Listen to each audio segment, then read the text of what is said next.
and not to think of the sin. And Allah says fasting is meant to bring piety onto us. And second, and to be organized, brothers and sisters.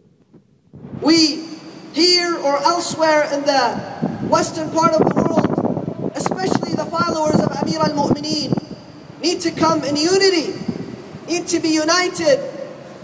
Today, I hear of different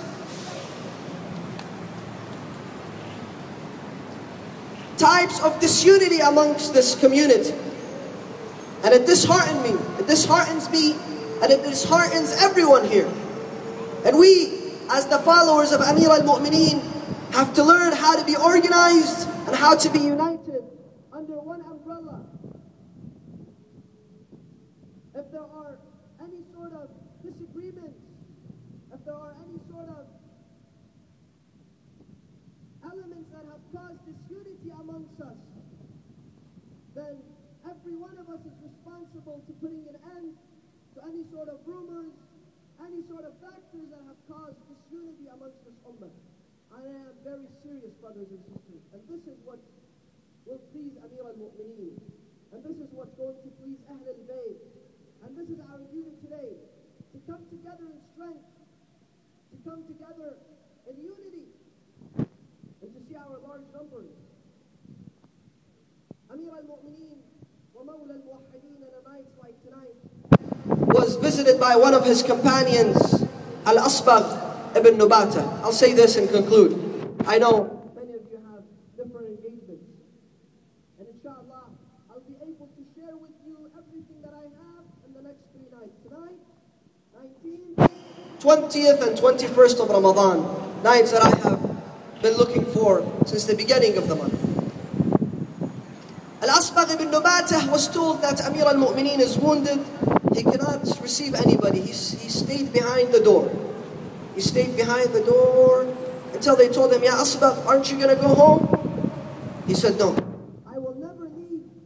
And this time, the last moment, with Amir al-Mu'mineen called him, Ya Asbagh, what brings you here?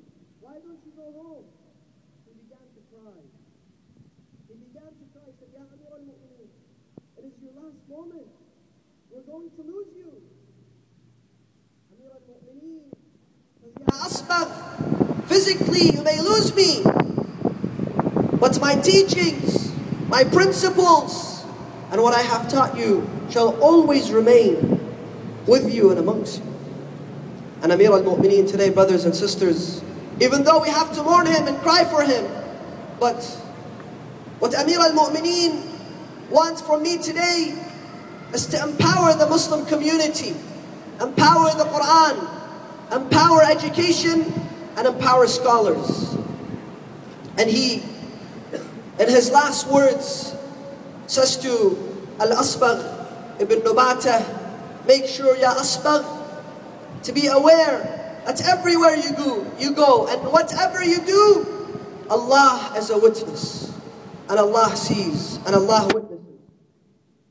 And Allah subhanahu wa ta'ala in the Holy Quran says, إِنَّ السَّمْعَ وَالْبَصَرَ وَالْفُؤَادَ كُلُّ أُولَٰئِكَ كَانَ عَنْهُ مَسْئُولًا.